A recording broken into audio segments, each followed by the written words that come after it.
Today's guest is Tommy Knoll, co founder of the Human Innovation Institute, an organization rethinking how humans, teams, and systems grow in a time of accelerating complexity. Tommy spent decades guiding innovation at the enterprise level, but his newest chapter is about something deeper building the human capabilities and tools we'll need to navigate what's next. In this episode, we dig into why the old approaches no longer work, what kinds of problems the Human Innovation Institute is solving, and how AI plays a pivotal role in the solutions. Tommy, welcome to Just Curious. Thanks, Ted. Appreciate you having me. Can we start by you telling us who Tommy Knoll is? Yeah, of course. So I'm answering this question a little bit differently these days and starting with personal then professional. So I'm a husband, a father, brother, a son, a friend, and then I'm also an entrepreneur. I've been an entrepreneur for the past 25 years. I've co-founded or founded 8 different ventures since launching my first one in April of 2020. I've spanned a couple different industries. I've been in 3 or 4 different industries throughout my career. So I've gone through a couple changes in my career, and at the core, I think I'm really an innovator, a strategist, and an entrepreneur. Great. Why does the world need something like the Human Innovation Institute right now?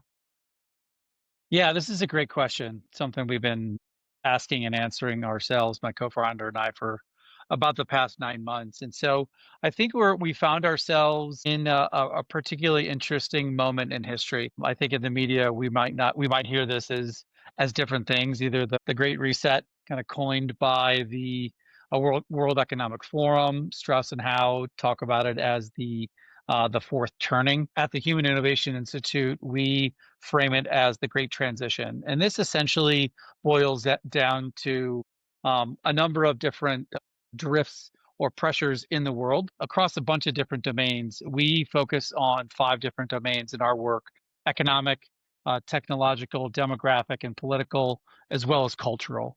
And so I think for most of us, I don't want to speak for everyone, but from what we can tell, looking back on recent history, we go through occasional transitions or evolutions, let's say, in one of those domains, right?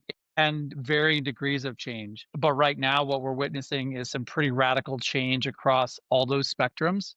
So economics, like money is being rethought, politics across the globe changing, divisive, etc. Technology, AI, which I know we're going to get into, is kind of in a revolutionary moment. So all those forces combined kind of creates this really unique moment where there's just lots of change happening all at once. And so some folks can look at that as being chaotic, some can look at it as being opportunistic.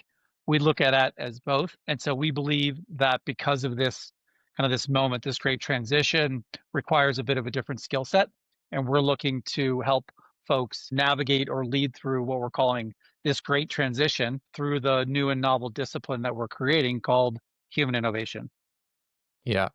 Uh, these are big changes and they are coming together at once. If I'm like an organization or the leader of an organization, what is it meaning for me? Like, how are these changes practically impacting like me and my organization and how the future might unfold? Yeah, I think that there's a couple different layers to answering this. Obviously, your industry, your organization, your product, your service, your culture, your structure, and your organization all play a critical role in that. I've been working with corporate innovation teams for about last 15 years and have seen lots of different industries approach this challenge in lots of different ways. So that's where it starts, is realizing the nuances of the situation. But I would say fundamentally across most industries, most organizations, looking at things like company or organizational resilience and adaptability and intentional transformation would be at the top of the list. If I was talking to a CEO, I would ask them, what is your transformation strategy, not just your growth or your innovation, or your sales strategy or marketing strategy. I would ask them, what are you doing to transform your organization, obviously in the context of their industry? What are you doing to remain resilient amongst lots of change? And so I would say that those are some things that I would recommend to look at. That would be at the very top of the list. Yeah. You've seen multiple innovation cycles. You mentioned you've been working with corporate innovation teams for 15 years or so. What feels fundamentally different about this one, aside from the fact that there are multiple sort of, exogenous forces, changing the future? Yeah, it's a really good question. I'll start with a noticing about that, which is about a year ago, I would say we transitioned from generally a corporate culture, which was corporations are generally have some certain element of insulation, like they insulate themselves, they work internally, reach out when necessary. But there was generally a porousness to collaborating and working with organizations. But I would say in the last 9 to 12 months, I've seen a market shift where organizations have become much more insular and internally focused.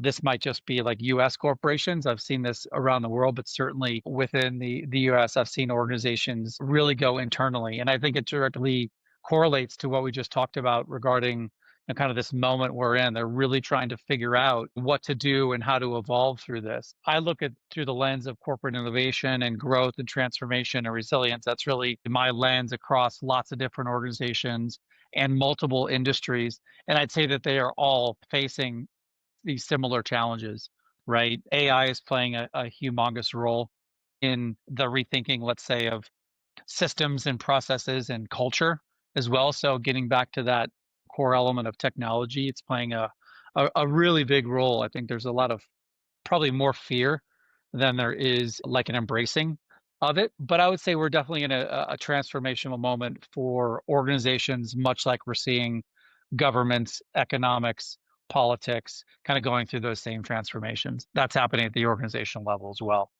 Yeah. You talk about adaptability and agency and imagination. Those are human traits and not technologies. What's the bet you're making about where real transformation starts? Betting on the human. I think that's really the core response I would have to that, right? I'll just take AI. I know we're going to kind of go into this here a little bit more deeply, so let's just set the tone. And so with AI, we believe that it's an augmentation for the human, and these can go different ways, right? Humans, I'll kind of use just two black and white examples, but a person can use AI as an augmentation tool, or they can outsource their thinking to it, right? Let them do the thinking, let the AI do all the work for you. Whereas other folks would approach it and say, well, I'm me. I have my philosophies, my expertise, my experiences, my knowledge, my emotions, everything that makes up, the core human. They bring that to anything they do. That might either be that they bring that to an organization, they might bring that to a relationship, they might bring it to an AI. And so with this incredibly new and powerful, really powerful technology, I think that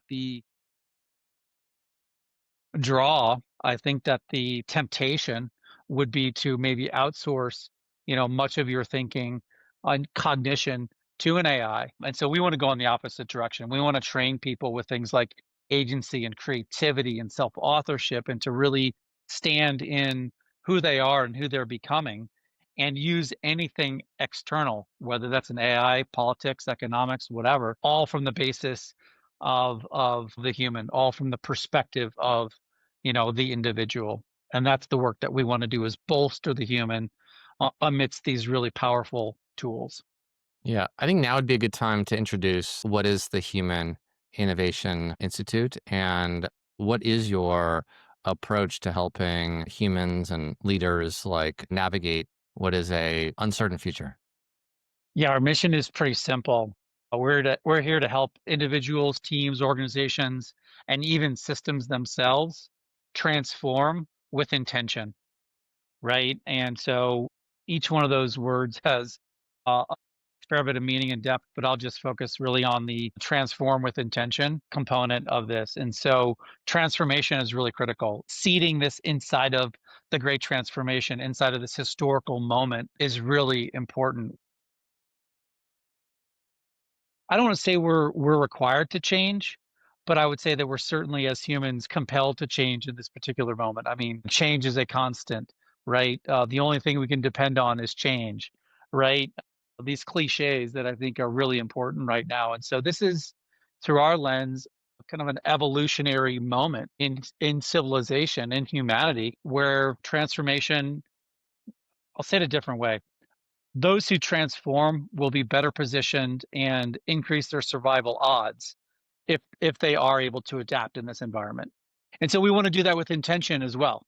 So where are you going? What are you doing? Getting back to the conversation we just had about working with AI, right? If we're not present or cognizant or conscious of what AI can do, it's so powerful that we could quickly outsource ourselves to it. I know I get caught up every once in a while and go, well, this is for me, it's not for the machine, right? And I even get caught up in this really powerful technology. And so we want to do it with intention. That might be from a healthy perspective, that might be from a professional perspective, lots of different lenses. And so that's really our role, is to help people transform with intention.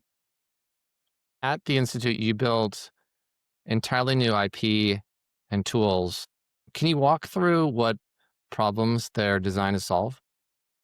Yeah, there's a couple, let's say, modules inside of our OS, which is still in development. And so we really want to embed many of our philosophies or capabilities, into these tools. And we are also, I should say, building all of this with, with AI. We're building it all these tools. We're mostly building it with ChatGPT and some others. So we're looking to really to embed some of those core capabilities of agency, adaptability, transformation, ambition, influence, narrative discernment. A couple key capabilities, and we're looking to enable the tools that we have to help people assess or self-assess themselves, and then create a pathway where they can, from a like using custom and bespoke pathways, plans, strategies, action plans, help them to develop some of these capabilities depending on where they want to go. So it starts with assessing ambition. This is who I am. This is how I want to be. This is the life and the career I want to have. So it starts with a self assessment. It gets into some assessments about your capabilities in this environment. And then our goal here is to create custom pathways for people, either short bursts like sprints or longer term development cycles, where we can create pathways for them to develop. And a big part of our philosophy is something we call self authorship, and that's working once again from the human and creating your own pathway, creating your own narrative, so that you're not swept up, let's say, in other people's or the system's narratives. So create that internally. So a big part of our philosophy is creating the tools to enable people to self-assess, self-plan, self-monitor, and self-develop. Can you give us a sense of what a pathway could look like, and an example pathway? I assume that many people's pathways are going to be unique to them, but maybe just help people visualize, like, what is a pathway and what would it look like if I were creating a pathway for myself? Yeah, I think for, let's just say, most professionals, not to say non-professionals don't have this, but we'll drop into ambition. Right? Ambition can have lots of different connotations and meanings. Sometimes it can have a bad rap, but ambition is simply self-authoring your own pathway. A personal, a financial, and a professional ambition essentially helps an individual design where they want to go and what they want to be. Right? I want to be a father. I want to be a mother. I want to be a salesman. I want to be a CEO. Those are simple examples of designing an ambition. It goes much deeper than that. And so with an ambition, we can help people design that for themselves. We design the questions, the prompts to allow them to answer those questions for themselves and figure out what it really means. What does it really mean that you want to be a salesperson?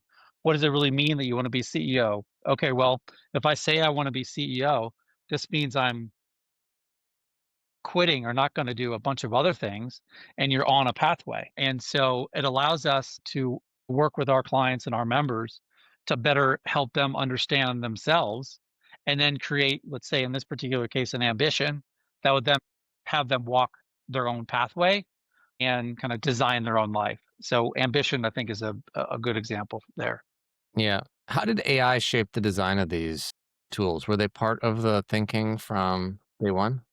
They were part of the thinking from day one, absolutely. I would say that the term these days is what, vibe coding. I mean, that's what we did. We started using it as as a co-pilot, as an augmentation from our thinking. We developed a whole research practice around our institute that helps us understand signals from the world. So we built some tools around that as well. We are amateurs, we're not professionals with these AI tools, so we're walking through it as beginners. But yes, most of our we're looking at different, let's say, wrappers or technologies or applications to make this more user friendly. But yes, it's been built on several of our modules, and our entire institute has been largely built with AI as a co-pilot. Yeah. What did you learn about experimentation and iteration or vibing, as you say, versus intention during the development of these tools? I'd say two things. One, it's really, really powerful, and it can do. I mean, I don't have to tell you or most people how powerful this thing is, but really, I think we've just begun to scratch the surface on everything it can do, whether it's synthesizing documents, doing research for us, augmenting our thinking, getting into areas that might be kind of tangential to our own thinking we know a little bit about, but we want to know more and we want to know more quickly. So it's been incredibly powerful for that. But I'd say at the same time, and these aren't radical revelations, but it's imperfect. We have to be really careful about, what we put into it, but then also what we take out of it. And that's where things like agency, self authorship, narrative discernment, really kind of knowing our subject matter area is so, so critical, because if we didn't, I would say that some hallucinations or things that are just incorrect would float out into the world, and we want to prevent that. So I'd say increased our vigilance in just like accepting anything it says. We certainly don't do that. And I think we learned that early on. Yeah, you touched on agency and adaptability, creativity, imagination as some of the capabilities that you believe are kind of required to navigate this future. Can you touch on what are those, like the core capabilities that the Human Innovation Institute believes people need to invest in, and maybe give us a definition and an implication for leadership? Yeah, I would say that there's a I think we've identified about 25 different core capabilities or skills that are necessary during this kind of period of transition. At the top of the list are a couple things that I've touched on already, but I'll just reiterate: agency, top of the list; ambition, resilience, adaptability, and narrative discernment. Those are really core and critical capabilities we think are needed in this environment. And I'll just kind of touch on trust. I was doing a little bit of research on this morning. Like, we're in this really unique moment where, let's just say, the institutions that we have depended on to give us information, but also to take care of us, right? To give us information, that might be a university or a politician. To take care of us might be um, healthcare, right? And so trust has fragmented across I'm going to say most institutions that we depend on, and that take care of us. Right? Trust is really breaking down and decaying for lots of different reasons. Either intentionally, it could be for complexity plays a big role in this as well. Like, these institutions were just not built for the age that we're in right now. Like, healthcare systems, universities, education, they're just not built for this environment. They were conceived of and built, let's say, with 20th century thinking, and now we're in a completely different world. There's no conspiracy theories here. It's just a fact of the matter that we wake up and we're kind of in this moment. So let's just say these institutions are kind of breaking down. We can't depend on them a lot more, but we still need to depend on something. We still need to trust something in the world. We still need to depend on institutions for things. And so let's just say the trend of these institutions and the trust in their ability to care for us is decreasing. We need to increase our own capability to trust ourselves and to operate from a philosophy or an ethos. Like, when you go into the doctor, like, we don't necessarily, we can question them. We can ask questions about the kind of care we're receiving because we're informed a little bit more, Yeah. right? Same with a college degree. So we may or may not need that anymore now. I don't know. I'm not here to say, but we're teaching people to operate from that.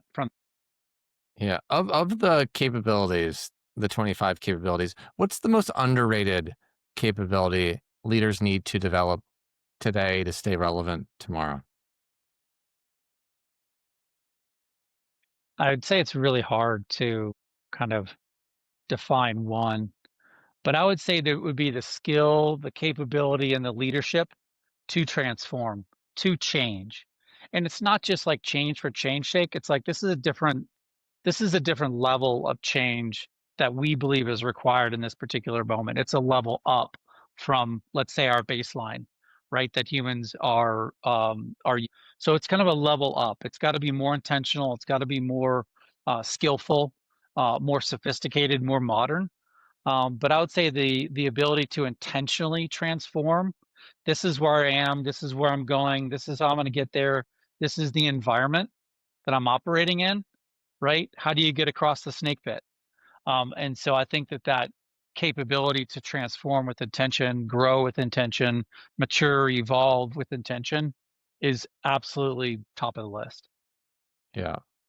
You've been involved in innovation for many years as a kind of capability or a quality.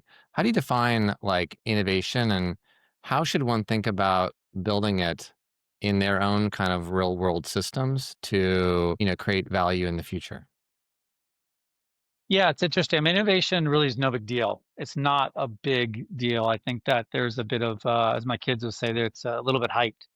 But innovation, simply from my perspective, is just anything that's new, right? Or the ability to change, right? New or change are two lenses that I've kind of distilled down innovation to mean. And so we took, my partner and I, we both have decades of experience in corporate innovation and strategy, and we've seen this across large organizations around the world for a long time. And that was the genesis of our exploration here was how do we take these tried and true and known frameworks that are used in large human organizations, corporations, etc., and apply those to the human being.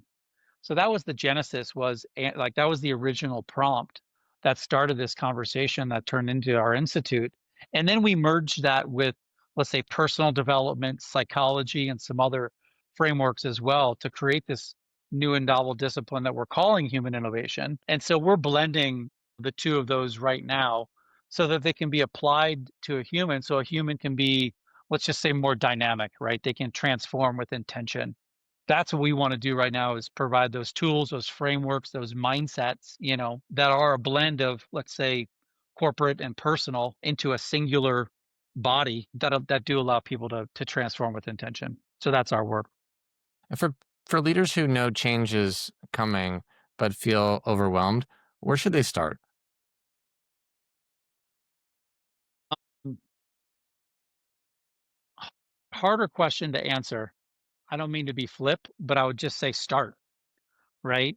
There's a lot of most, and I've dated to back this up, but across, let's say, the Fortune 500 in the United States, well over 80% of innovation, like budgets and focus and energy, is spent on incremental innovation, right? A new color, a segment change, a new product, like we call that process change, incremental improvement, things like that. 80% of trillions of dollars in market cap are resting on incremental innovation strategies.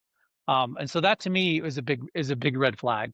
Most organizations are just not prepared to go through what, from my perspective, is required to transform. And we see that in lots of ways: stock buybacks, heavy lobbying, etc. And so, if there was a CEO who was starting this journey of innovating, I would just say start, experiment, get in there. Don't be scared to fail. Figure it out, walk through it, but don't sit still. Yeah. You've seen and advised leaders through many different types of cycles and challenges. What does it actually look like to lead through complexity versus reacting to it? It's messy as hell. It's scary. It's nasty. It's really challenging work, and clearly I'm not going to sugarcoat it, but it's really, really difficult to transform an organization. It's not impossible, and the frameworks are there. And After 15 years, I finally woke up to the importance of the human in transforming the organization. And I've alluded to it, but we have these frameworks, right? Design thinking, innovation portfolios, culture. We have all these, call them more strategic kind of binary frameworks. But I think what we think is missing across all of this is really the human element. Like any chief innovation officer worth their salt, and I probably know 5 to 10 maybe that I would call true experienced chief innovation officers that are veterans and masters at their craft. There are not many of them that I know of, and I've been around them for quite some time. But they're incredibly they instill all the skills and the capabilities that I already talked about. They can go and kick down doors and get resources they need, right? They can articulate, their strategy. They can lead teams. Like they are multidimensional human beings that can operate on a financial level, an emotional level, a practical level. They have will, they have agency, they have ambition, they can be influential. Like a true craftsman of innovation kind of has all those traits. There aren't many of them that are willing to step into the buzzsaw that is a large organization, and really get innovation and change done because it's incredibly difficult. But and so we want to create those people. We want to create those professionals who can do the type of work at some of the largest organizations, literally in the world. Yeah. With the Human Innovation Institute, it feels like you're building a new kind of institution. What does the future of capability building look like if you're successful? I don't know if I know that. I would say that if we create an army of people who can instill these capabilities and have the outputs or the performance, like we want to create high agency, high performers. That's really what we want to do. I think that the conversation we just had about chief innovation officers is just kind of one example, but it doesn't mean a mom can't have these capabilities and instill these in their children as well. That it's equally as applicable to a chief innovation officer as it is to a mother raising children in this environment, right? She has to distill these capabilities into her children, and that's just a different application of these things. And so if we can create an army of people that not only survive but thrive in this particular environment and become stewards for being human innovators, that's our mission. We want to create these people who have, successful, healthy, happy lives and also can be stewards to those around them. That's the work that we're doing. Yeah. For people who are interested in potentially working with you, where can they find more information on the Human Innovation Institute? And also, what's the right profile of person who should be part of this group? Yeah, a couple ways to reach out. Our website, humaninnovationinstitute.com. Lots of resources there. We're posting stuff every day. There's tools there. There's ways to get involved. There's content, etc. Feel free to DM me on LinkedIn. I would say the person that we're really looking for, what we call is either aspiring or already high performer. We don't want the person we don't feel like we can help the person sitting on the couch and they're like unmotivated and not mobilized. We can't help them. But if you are striving if you're experimenting and you're striving and you're not quite there yet, we call those kind of rising high performer or aspiring high performers, right? They're apprentices. They're That's the bulk of the people that we want to help. And then already high performers, we want to help them maintain their position as high performers within this environment. There are threats to the sustainability, let's say, of their performance, even in this environment. Just because you got to the top doesn't mean you're going to stay there. And so we have programs, modules, support systems, structures, offers for both of those types of folks. And so, we encourage and invite those types of folks to come and join the institute. Awesome.